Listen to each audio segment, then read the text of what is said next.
పెద్దపల్లిలో ప్రోటోకాల్ రగడ జిల్లాలో పెను దుమారం రేపుతోంది. తన విషయంలో అధికారులు, ఎమ్మెల్యేలు, మంత్రులు ప్రోటోకాల్ పాటించడం లేదంటూ ఎంపీ గెడ్డం వంశీ అగ్గిమీద గుగ్గిలమవుతున్నారు. ప్రోటోకాల్ విషయంలో రచ్చ ఎవరు చేస్తున్నారో తనకు తెలుసని ఎంపీ వంశీ చేసిన హాట్ కామెంట్స్ జిల్లా రాజకీయాల్లో దుమారం రేపుతున్నాయి. ఇంతకీ కాకా వర్ధంతినాడు అసలేం జరిగింది? ఎంపీ వంశీ అలకు ప్రధాన కారణమేంటి?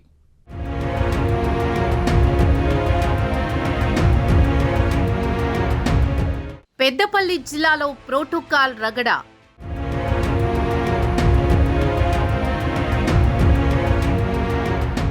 అధికారుల తీరుపై ఎంపీ గడ్డం వంశీ ఫైర్.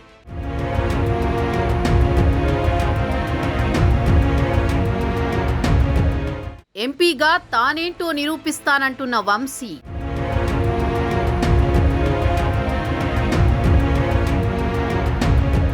కాకా జయంతి నాడు అసలేం జరిగింది?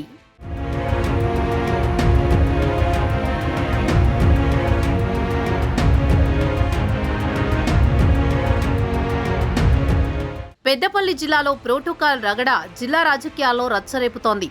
పెద్దపల్లి ఎంపీ గడ్డం వంశీ విషయంలో మొదలైన ప్రోటోకాల్ రగడ చిలికి చిలికి గాలివానలా తయారైంది. అధికారిక కార్యక్రమాలకు తనకు సమాచారం ఇవ్వడం లేదని, శిలాఫలకాలపై ఎంపీగా తన పేరు సైతం పెట్టడం లేదంటూ ఎంపీ గడ్డం వంశీ ఆగ్రహం వ్యక్తం చేస్తున్నారు. ఈ నెల 4న పెద్దపల్లిలో యువ వికాసం పేరుతో భారీ బహిరంగ సభను నిర్వహించారు. ఈ సభకు సీఎం రేవంత్ రెడ్డి కూడా హాజరయ్యారు. అయితే సాక్షాత్తు సీఎం రేవంత్ రెడ్డి సమక్షంలోనే గడ్డం వంశీ తనకు అధికారులు ప్రోటోకాల్ పాటించడం లేదని, అయినా ఎంపీగా తాను చేయాల్సిన పనులు చేస్తానంటూ నిండు సభలో ప్రస్తావించాడు. నన్ను పేరు పెట్టినా పెట్టకపోయినా పెద్దపల్లి ప్రజల కోసం ఎల్లప్పుడూ ఉంటా అని చెప్పి మళ్ళొకసారి మీ అందరికీ నా మాటిస్తూ ధన్యవాదాలు. నన్ను పేరు పెట్టినా పెట్టకపోయినా పెద్దపల్లి ప్రజల కోసం ఎల్లప్పుడూ ఉంటా అని చెప్పి మళ్ళొకసారి మీ అందరికీ నా మాటిస్తూ ధన్యవాదాలు.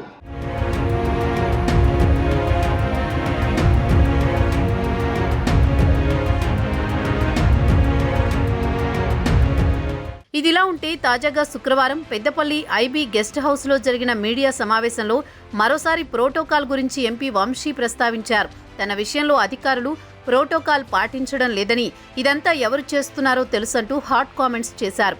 ఎంపీ వంశీ చేసిన ఈ వ్యాఖ్యలు కాంగ్రెస్ శ్రేణులతో పాటు పెద్దపల్లి జిల్లా వ్యాప్తంగా చర్చనీయాంశంగా మారాయి. అంతేకాదు, కాకా జయంతి, వర్ధంతి కార్యక్రమాలపై జీవో ఉన్నా జిల్లా కలెక్టర్ అధికారికంగా చేయకుండా అగ్రకులానికి చెందిన వ్యక్తిగా వ్యవహరిస్తున్నాడని అనడం కాంగ్రెస్ నేతలతో పాటు ఇటు జిల్లా అధికారుల్లో సైతం దుమారం రేపుతోంది. కానీ ఇక్కడ మన లోకల్ డిస్ట్రిక్ట్ కలెక్టర్ ఆఫీస్లో కూడా కాకా గారి వర్ధంతి జరుపుకోలేదని చెప్పి చాలా బాధాకరంగా మీ అందరి ముందు ఈరోజు తెలియజేస్తున్నాను. ఒక గవర్నమెంట్ జియో ఉన్నప్పటికీ కూడా ఈ అగ్రకుల మైండ్ సెట్ ఏదైతే ఉన్నదో, అక్కడ national Amit Shah mindset ఎట్లున్నదో, ఇక్కడ పెద్దపల్లి జిల్లాలో కూడా అదే కుల పిచ్చితోటి పనిచేస్తున్న ఈ కలెక్టర్కి ఒక నీటి పాఠం చెప్పాలని చెప్పి ఈ సందర్భంగా ప్రజలందరికీ నేను ఈ విషయాలు తెలియజేస్తున్నాను. మీ అందరికీ తెలుసు, రేవంత్ రెడ్డి గారు సీఎం అవ్వగానే కాకా గారు తెలంగాణ కోసం పోరాటం చేసినారు. 1969 యాజిటేషన్లో బుల్లెట్ గాయాలు కూడా తిని లెక్క చేయకుండా తెలంగాణ కోసము జై తెలంగాణ అని చెప్పి పోరాడినారు. తెలంగాణ సాధించుకున్న తర్వాతనే నా ఆఖరి శ్వాస తీసుకుంటా అని చెప్పి చేసినారు. అట్లనే జరిగింది. కానీ జియో ఇచ్చిన తర్వాత కూడా మీరందరూ గమనించాలా, వేరే కలెక్టర్ ఆఫీసులు అన్నిట్లా కాకా గారి వర్ధంతి జరుపుకున్నారు. నిజామాబాద్లో కానివ్వండి, మంచిర్యాలలో కానివ్వండి, అన్ని కలెక్టర్ ఆఫీసులలో చేసినారు. కానీ కేవలం పెద్దపల్లి కలెక్టర్ ఆఫీస్లో ఇది చేయకపోవడం చాలా బాధాకరం.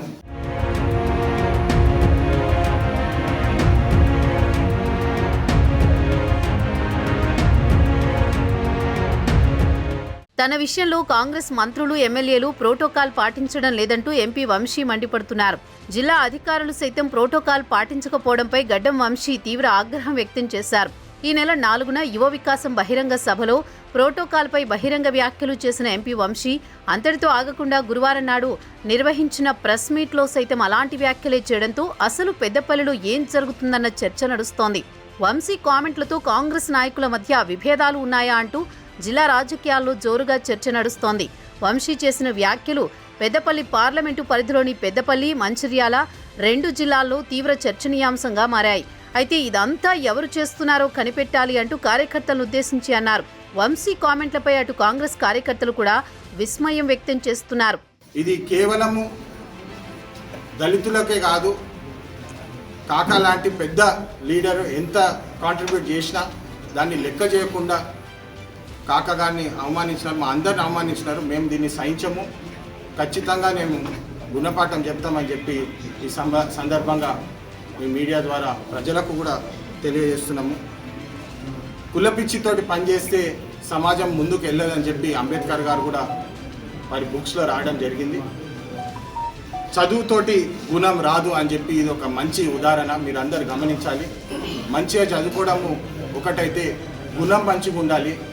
సమాజంలో అందరినీ ఒక తాటి మీద తీసుకొని ముందుకెళ్తేనే మన సొసైటీ ముందుకెళ్తుందని చెప్పి ఈ సందర్భంగా మళ్ళొకసారి మీ అందరికీ గుర్తు చేస్తూ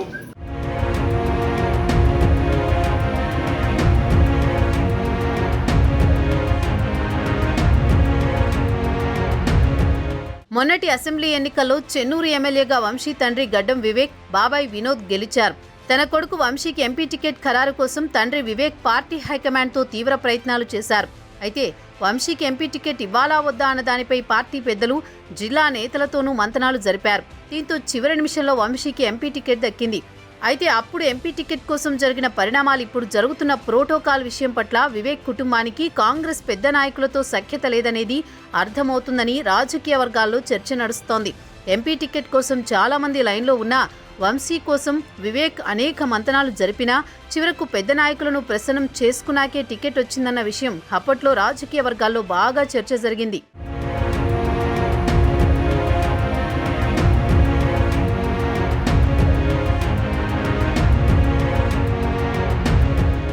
అయితే ప్రస్తుతం ఎంపీగా ఉన్న గడ్డం వంశీ ఇలా ప్రోటోకాల్ విషయంపై పలుమార్లు ప్రస్తావించడంతో స్థానిక మంత్రులు, ఎమ్మెల్యేలతో సఖ్యత లేదా అన్న చర్చ పార్టీ వర్గాల్లో వినిపిస్తోంది. కానీ ఇదంతా ఎవరు చేస్తున్నారో కనిపెట్టాలని, అదంతా మీకు తెలుసు అంటూ కార్యకర్తలను ఉద్దేశించి వంశీ వ్యాఖ్యలు చేయడం సరికొత్త చర్చకు దారితీస్తోంది.